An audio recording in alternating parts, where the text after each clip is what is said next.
Hello everyone, welcome to my YouTube channel. आज हम class 6 की जो एनसीईआरटी की बुक है पॉलिटिकल साइंस की, उसकी 7 चैप्टर जिसका नाम है नगर प्रशासन, उसके बारे में डिस्कस करेंगे। इससे पहले हम पॉलिटिकल साइंस के 6 चैप्टर के बारे में डिस्कस कर चुके हैं। उनकी वीडियोस मैंने अपने चैनल पर अपलोड कर ली है और उनकी लिंक आपको डिस्क्रिप्शन बॉक्स में मिल जाएगी, आप वहां जाके चेक कीजिएगा। और इस चैप्टर को स्टार्ट करने से पहले अगर आप वो सारे चैप्टर पढ़ते हैं तो आपको ये चैप्टर ज़्यादा अच्छे से समझ में आने वाला है। जैसे इससे पहले वाला जो चैप्टर था 6 चैप्टर, जिसका नाम था गांव ग्रामीण प्रशासन, उसमें हमने देखा था कि किस प्रकार गांव का शासन प्रशासन चलता है, उसमें कैसे कानून व्यवस्था बनाए रखने के लिए पुलिस का अ, पुलिस का रोल होता है। उसके बाद में राजस्व अधिकारियों का क्या रोल होता है कि किस प्रकार पटवारी जो था वो जमीन का लेखा जोखा रखता है जिसके पास जितनी जमीन है। तो प्रीवियस चैप्टर में हम गांव के बारे में पढ़ चुके हैं, इस चैप्टर में हम नगर प्रशासन के बारे में पढ़ेंगे। आप इस वीडियो को देखने के साथ साथ अगर इसके नोट्स भी बनाते रहेंगे तो आपको फ्यूचर में रिवीजन के लिए इजी रहेगा, क्योंकि एंड टाइम पे जैसे अगर आप जब एनसीईआरटी को रिवाइज करेंगे तो आप पूरी पूरी वीडियो तब नहीं देखेंगे, आपको खाली अपने वो नोट्स ही रिवाइज करने हैं। ठीक है, तो अभी हम इसकी रीडिंग स्टार्ट करते हैं और उसको साथ ही साथ समझते जाएंगे कि एक्चुअली इस चैप्टर में क्या बताया जा रहा है। इसमें यहाँ पे कुछ डिस्क्रिप्शन दे रखा है, पहले हम वो पढ़ते हैं। एक गांव के मुकाबले शहर ज्यादा बड़ा और अधिक फैला हुआ होता है। शहर की गलियां ज्यादा चौड़ी होती है। यहाँ के बाजारों में ज्यादा भीड़ भाड़ होती है। पानी और बिजली की सुविधा होती है, अस्पताल होते हैं। मतलब ये बता रहा है कि गांव के मुकाबले शहरों में ज्यादा फैसिलिटीज हैं और यहाँ बहुत ज्यादा वाहन होते हैं, व्हीकल होते हैं और यातायात को नियंत्रित करना पड़ता है, क्योंकि अब वाहन है तो उन्हें नियंत्रित करने के लिए मतलब यातायात को भी नियंत्रित करना हमें पड़ेगा। क्या आपने कभी सोचा है कि यह सब इतने सुचारू रूप से कैसे चलता है? कौन सी संस्था इन सब के लिए जिम्मेदार होती है? कैसे निर्णय लिए जाते हैं? कैसे योजनाएं बनाई जाती है? कौन लोग हैं जो ये सारा काम करते हैं? ठीक है, मतलब ये सारा इनका कैसे चलता है आज हम ये देखेंगे। इसमें एक स्टोरी दी गई है, पहले स्टोरी पढ़ते हैं और स्टोरी के माध्यम से हम इसको आगे समझते जाएंगे। इतवार की एक अलसाई हुई दोपहर थी जब माला और उसके साथी शंकर, जहांगीर और रेहाना गली में क्रिकेट खेल रहे थे। यहाँ पे कुछ बच्चे हैं जो गली में क्रिकेट खेल रहे हैं। शंकर ने बड़ा अच्छा ओवर फेंका और रेहाना आउट होते होते बची थी। रेहाना के आउट न होने से शंकर हताश हो रहा था, इसीलिए उसने इस उम्मीद से कि वह कैच आउट हो जाएगी एक शॉर्ट बॉल फेंकी। हुआ उल्टा ही, रेहाना ने इतनी तेजी से बल्ला घुमाया कि गेंद ऊपर गई और गली की ट्यूबलाइट टूट गई। रेहाना चिल्लाई, अरे यह मैंने क्या कर दिया? तो शंकर तपाक से बोला, अरे हम यह नियम बनाना भूल गए थे कि अगर तुम्हारी गेंद से गली की ट्यूबलाइट टूट जाएगी तो तुम आउट मानी जाओगी। तीनों ने ही तब शंकर को विकेट की चिंता छोड़ते हुए के लिए कहा, क्योंकि जो हुआ वे इस बारे में ज्यादा चिंतित और परेशान हो रहे थे। मतलब विकेट की तो बात दूर थी, पर उन्होंने उनसे ट्यूबलाइट टूट गई थी, उनकी ये नहीं ज्यादा टेंशन थी। पिछले हफ्ते उनसे निर्मला मौसी की खिड़की टूट गई थी, जिसको बदलने के लिए अपने जेब खर्च में से पैसे देने पड़े थे। क्या आप दोबारा जेब खर्च में से पैसे देने पड़ेंगे? और ये पैसे किसको देने पड़ेंगे? और गली की ट्यूबलाइट कौन बदलता है? इससे पहले जो मौसी की बात की जा रही है वो तो उनके घर की पर्सनल खिड़की टूटी थी। अब जब गली की ट्यूबलाइट की बात आई है तो इसको चेंज कौन करेगा और इसका पैसे किसको देने पड़ेंगे? माला का घर सबसे पास था। चारों भागकर माला के घर गए और उसकी माँ को सब कुछ बता दिया। सारी बात सुनकर माला की माँ ने कहा कि उन्हें इस बारे में कुछ खास तो पता नहीं, बस यही मालूम है कि नगर निगम की जिम्मेदारी होती है। इससे पहले अगर आपको ध्यान हो तो हमने उम, ग्राम सभा पंचायत समिति के बारे में भी पढ़ लिया है। अब इसमें नगर निगम का जिक्र किया गया है। उन्होंने सुझाया, यास्मीन खाला से पूछना चाहिए, वे हाल ही में नगर निगम से सेवानिवृत्त हुई है, यानी रिटायरमेंट उन्होंने लिया है, रिटायर हुई है। जाओ उनसे पूछ लो, और माला तुम जल्दी घर वापस आ जाना। यास्मीन खाला उसी गली में रहती थी और माला की माँ से उनकी बहुत अच्छी दोस्ती भी थी। चारों दौड़कर खाला के घर पहुंचे और जैसे ही उन्होंने दरवाजा खोला वे एक साथ पूरा किस्सा सुनाने लगे। उनका सवाल सुनकर यास्मीन खाला बड़े जोर से हंस पड़ी और बोली, कोई एक व्यक्ति नहीं है जिसको तुम पैसे दे सकते हो? मतलब इनको ट्यूबलाइट जैसे इनसे टूट गई थी तो वो बता रहे थे कि एक व्यक्ति नहीं है जिसे तुम पैसे दो।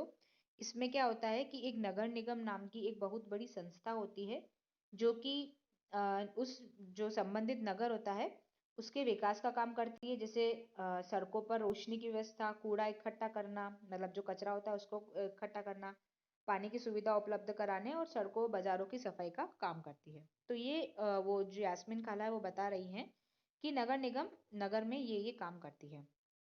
तब माला बोल रही है कि हाँ हाँ, मैंने नगर निगम के बारे में सुना है, मैंने शहर में बोर्ड देखे हैं जो नगर निगम द्वारा लोगों को मलेरिया के बारे में बताने के लिए लगाए गए थे। मलेरिया जो एक बीमारी है उसके बारे में बताने के लिए नगर निगम के बोर्ड उसने देखे थे। खाला बोली, तुम बिल्कुल सही कह रही हो, नगर निगम का काम यह सुनिश्चित करना भी है कि शहर में बीमारियां न फैले। मतलब खाली विकास काम ही नहीं, पर जैसे बीमारियों पर, जैसे लोगों को खुशहाल जिंदगी मिले, एक आदर्श नगर बने, वो सारी जिम्मेदारी नगर निगम की होती है। स्कूल स्थापित करता है और उन्हें चलाता भी है नगर निगम। शहर में दवाखाने यानी मेडिकल और अस्पताल भी चलाता है और बाग बगीचों का रखरखाव भी करता है। उन्होंने आगे जोड़ा, हमारे पुणे शहर बहुत ही बड़ा है और यहाँ नगर प्रशासन चलवाने वाले संस्था को नगर निगम कहते हैं और जो छोटे कस्बे होते हैं उसमें नगर पालिका कहते हैं। इनके अलग अलग स्तर होते हैं, इनके बारे में हम आगे पढ़ते जाएंगे। निगम पार्षद और प्रशासनिक कर्मचारी, ये तो चलो ऐसा हो गया कि छोटा है तो नगर पालिका होगी और अगर जनसंख्या अधिक है तो वहां पे नगर निगम होगा। जनसंख्या के अकॉर्डिंग और एरिया के अकॉर्डिंग इनको डिवाइड किया जाता है। यास्मीन खाला, मुझे बहुत उत्सुकता हो रही है कि यह फैसला लेता कौन है कि पार्क कहाँ बनाए जाए। जब आप नगर निगम में काम करती थी तो क्या ऐसे मजेदार निर्णय भी लेने पड़ते थे? ये रेहाना उनसे पूछ रही है कि नगर निगम में ये सारे डिसीजन कौन लेता है। खाला ने जवाब दिया, नहीं रेहाना, मैं तो नगर निगम में लेखा विभाग क्या होता है, अकाउंट का अकाउंटेंट थी, जिसमें क्या होता था कि जो लोगों की मंथली जो सैलरी होती है उनकी पर्ची यानी स्लिप वो बनाती थी। क्योंकि शहर का आकार बहुत बड़ा होता है इसीलिए नगर निगम को कई निर्णय लेने होते हैं। अब जैसे सड़क का निर्माण हो गया, स्कूल, पार्क, ये सारा उनकी देखभाल करनी, तो ये सारा काम नगर निगम करती है। वहां पे सफाई की व्यवस्था करनी होती है, ये भी काम नगर निगम का होता है। ज्यादातर निगम पार्षद ही यह निर्णय लेते हैं कि अस्पताल या पार्क कहाँ बनाए। इससे पहले जैसे हमने सरपंच और पंच के बारे में देखा था, तो उस हिसाब से यहाँ पे जैसे शहर को भी अलग अलग क्षेत्रों में बांट दिया जाता है, उनको वार्ड कहते हैं और वहाँ के जो हेड होते हैं वे पार्षद कहलाते हैं। शहर को अलग अलग वार्डों में बांटा जाता है, हर वार्ड में एक पार्षद का चुनाव होता है। नगर निगम के कुछ निर्णय ऐसे होते हैं जो सारे शहर को प्रभावित करते हैं। ठीक है, जो ऐसे जटिल निर्णय पार्षदों के समूह द्वारा ले जाता है। अब ऐसा नहीं है कि कोई पर्टिकुलर एक इंसान पूरे शहर के बारे में डिसीजन ले, इसमें सारे पार्षद का रोल होता है और उसमें मेजोरिटी से निर्णय लिए जाते हैं। कुछ पार्षद मिलकर समितियां बनाते हैं जो विभिन्न मुद्दों पर विचार विमर्श करके निर्णय लेती है। जैसे एक बस स्टैंड को बेहतर बनाना है, या किसी भीड़भाड़ वाले बाजार का कचरा ज्यादा नियमित रूप से साफ करना है, या फिर शहर के मुख्य नाले की सफाई करनी है। जो मेजर मेजर काम होते हैं इनके लिए इनकी अलग से कमेटी बनाई जाती है। पार्षदों की समितियां ही पानी, कचरा जमा करने और सड़कों पर रोशनी आदि की व्यवस्था करती है। तो ये जो समितियां होती है उनको काम डिवाइड कर दिया जाता है कि आपको कचरे का, आपको पानी का, आपको सफाई का, आपको लाइट का, ऐसे करके इनको काम डिवाइड कर दिया जाता है।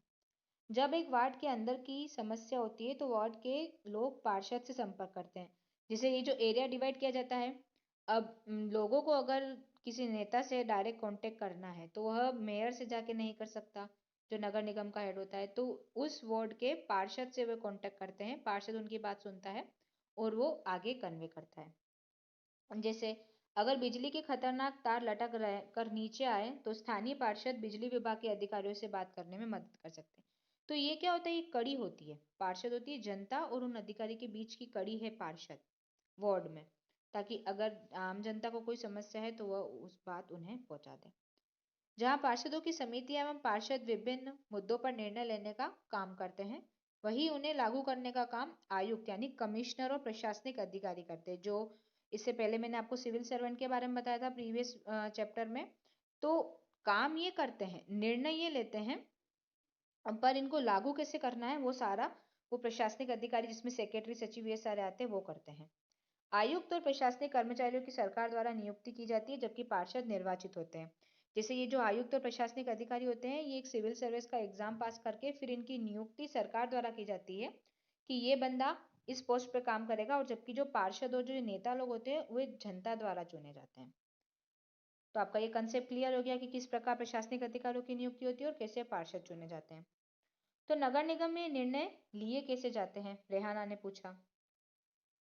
बच्चों के सवाल से खुश होते हुए यास्मीन खाला ने जवाब दिया, सारे वार्ड के पार्षद मिलते हैं और सबकी सम्मिलित राय से एक बजट बनाया जाता है। उसी बजट के अनुसार पैसा खर्च किया जाता है। जैसे सारे पार्षद मिल गए, उन्होंने बजट बनाया कि बिजली पर इस साल इतना खर्चा आएगा, क्योंकि अब ऐसा तो है नहीं कि हम आंखें बंद करके खर्चा करते जाएं।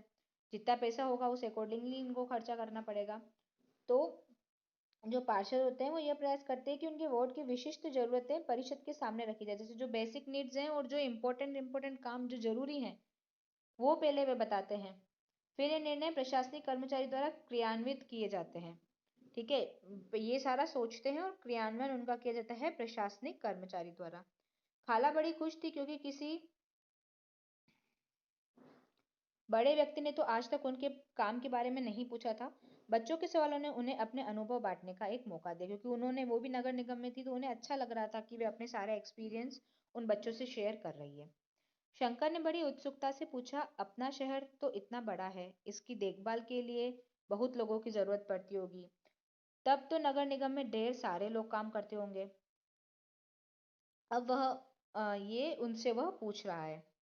दरअसल शहर में काम को अलग अलग विभागों में बांट देते हैं। जैसे जल विभाग होता है, कचरा जमा करने का विभाग होता है, उद्यानों की देखभाल का विभाग होता है, सड़क व्यवस्था का विभाग इत्यादि। मतलब जो काम मेन मेन है उनसे रिलेटेड उनके सारे डिपार्टमेंट बनाए जाते हैं कि ये एक डिपार्टमेंट है जिसको खाली कचरा जमा करने का विभाग है, ये कचरे से रिलेटेड पूरी काम करेगा, दूसरा काम ये नहीं करेगा।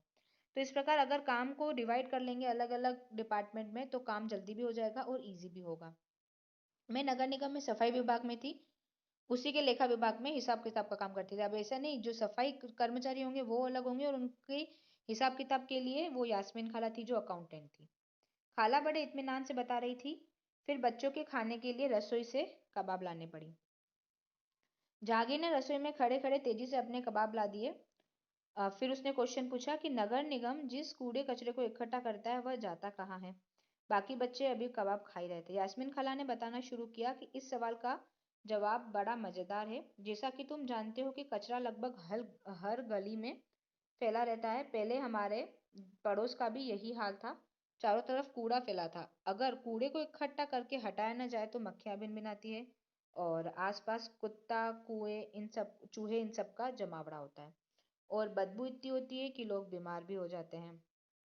एक और बुरी बात यह थी कि बच्चों ने गली में क्रिकेट खेलना छोड़ दिया था, क्योंकि उनके घर वालों को यही डर था कि गली में अधिक समय से ऐसी गली में रहेंगे तो बच्चे बीमार हो जाएंगे। तो ये वो खाला पूरा प्रोसीजर बता रही है।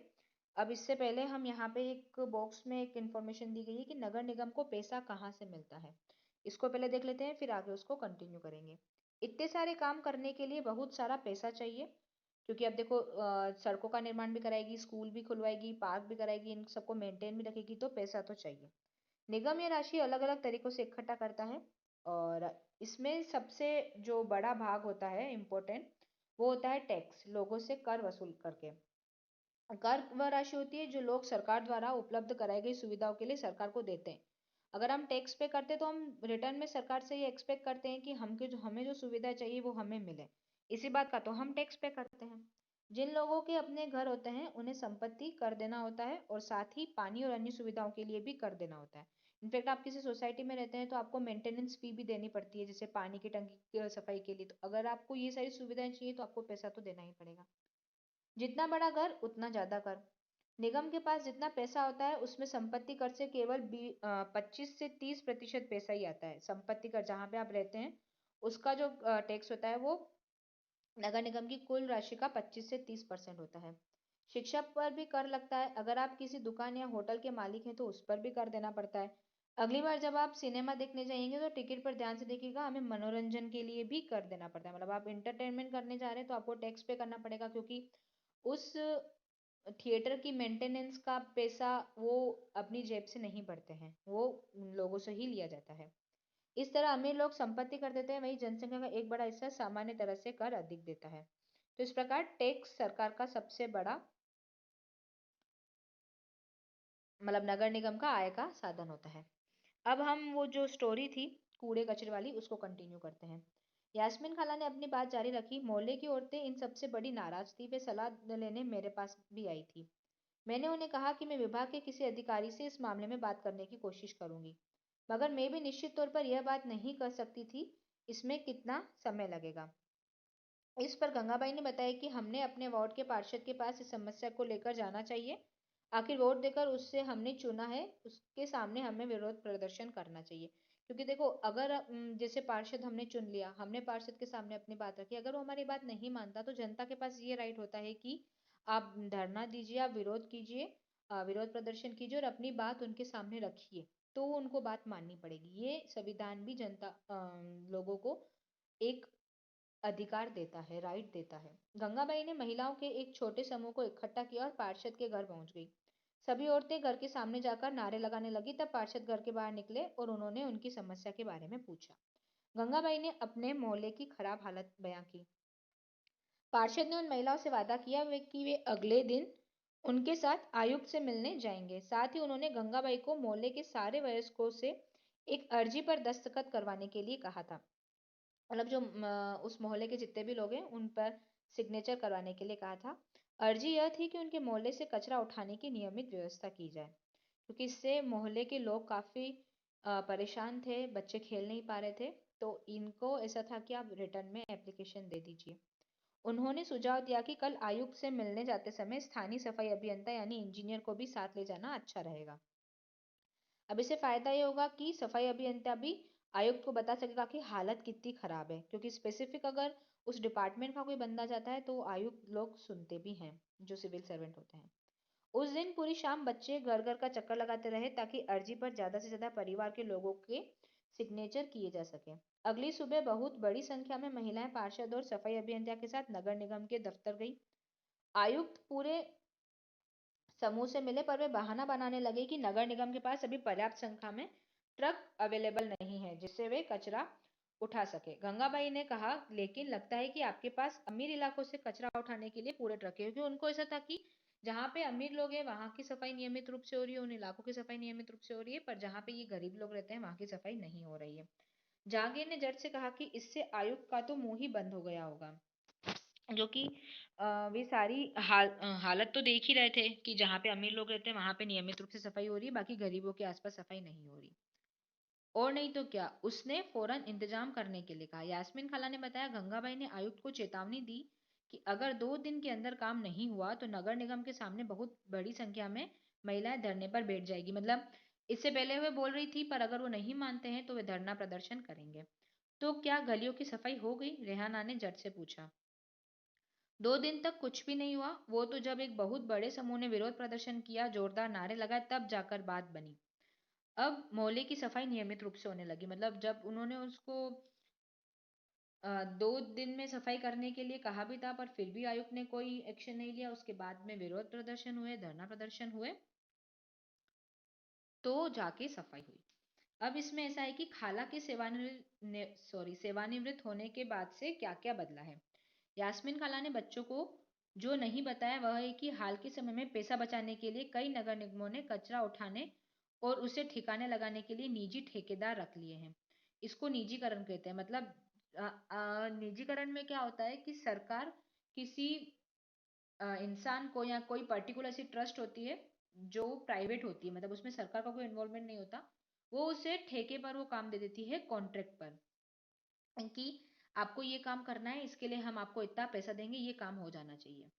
इसका मतलब क्या होता है कि जो काम पहले सरकारी कर्मचारी करते थे वे काम अब निजी कंपनियां करेगी।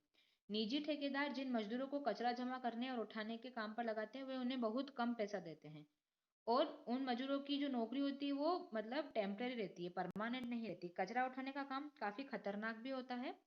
अक्सर उनके पास अपनी सुरक्षा के साधन भी नहीं होते हैं, और अगर काम करते हुए घायल हो जाए तो उनकी देखभाल करने वाला कोई नहीं होता। तो इससे क्या होता है कि सरकार का पैसा बहुत बच जाता है, क्योंकि जो कॉन्ट्रैक्टर होते हैं उन्होंने किसी चीज का कॉन्ट्रैक्ट उठाया, फिर उनके अंडर में जो स्टाफ होते हैं, जो लेबर होते हैं, वे उन्हें बहुत कम खर्चे में, बहुत कम पैसे में उनसे वे काम करवाते हैं, पर उनकी भी मजबूरी होती है कि कम पैसे में ही सही उनको काम तो मिल रहा है। ऐसा यह तो बिल्कुल बम्बईया सिनेमा की तरह सुखद अंत हुआ, माला ने कहा। वह अपने आप को नेतृत्व करने वाली गंगाबाई की भूमिका में देखने का सपना कर रही थी। मतलब उसको ऐसा था कि इन फ्यूचर अगर ऐसा कुछ हो तो वह वैसा करने के लिए तैयार है। सभी बच्चों को गंगाबाई की कहानी सुनकर बहुत मजा आया।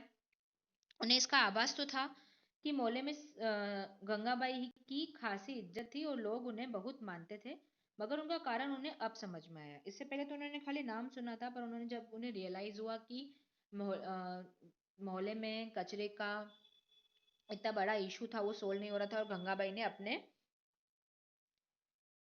मतलब ऐसा होता है ना कि अपनी हिम्मत से वो काम करके दिखाया। बच्चों ने खाला का शुक्रिया अदा किया और जाने के लिए उठ खड़े हुए। रेहाना ने जाते जाते कहा कि खाला बस एक आखिरी सवाल और है, घर पर अभी जो दो कूड़ेदान हैं वो भी क्या गंगाबाई का सुझाव था? खाला ने कहा, अरे नहीं, ये तो नगर निगम ने ही सुझाव दिया था कि हम खाने पीने और गलने वाली चीजों को एक कूड़ेदान में डालें और प्लास्टिक कांच जैसी न गलने वाली चीजों को दूसरे कूड़ेदान में डालें। क्योंकि क्या होता है कि जो खाने पीने और गलने वाली चीजें होती हैं उनसे फर्टिलाइजर भी बनाया जाता है, जो कि पेड़ पौधों के लिए अच्छे होते हैं, और जबकि प्लास्टिक और इनका है ये इनको रिसाइकिल नहीं किया जा सकता। अब जब अपने कचरे की छटाई कर देते हैं तो निगम वालों का काम थोड़ा आसान हो जाता है, क्योंकि फिर उन्हें एक साथ कचरे में छटाई करनी जाती थी। तो उन्होंने ये आइडिया निकाला कि दो डस्टबिन अलग अलग रखे जाएं। बच्चों ने इतने सारे सवालों का जवाब देने के लिए खाला का फिर से शुक्रिया किया और टहलते हुए गली के तरफ निकल गए। तो इस प्रकार आपने ये देखा कि कैसे नगर निगम जो है वो नगर के विकास के लिए काम करती है। अब इसमें एक बात बॉक्स में लिख रखी है, वो हम पढ़ लेते हैं। 1994 में सूरत शहर में भयंकर प्लेग फैला था। ये प्लेग जो होता है वो चूहों से फैलने वाली एक बीमारी होती है। सूरत भारत के सबसे गंदे शहरों में से एक था। लोग घरों का और होटलों का भी कूड़ा कचरा पास की नाली में या सड़क पर फेंक देते थे। इससे सफाई कर्मचारियों को कूड़ा कचरा उठाने और उसे ठिकाने लगाने में काफी मुश्किल होती थी। ऊपर से नगर निगम अपना काम नियमित रूप से नहीं कर रही थी, जिससे स्थिति और भी बदतर हो गई। मतलब कचरा लोग फेंके जा रहे हैं, नगर निगम की कोई रिस्पॉन्सिबिलिटी नहीं है कि उस कचरे के बारे में कुछ एक्शन ले। प्लेग हवा के जरिए फैलता है।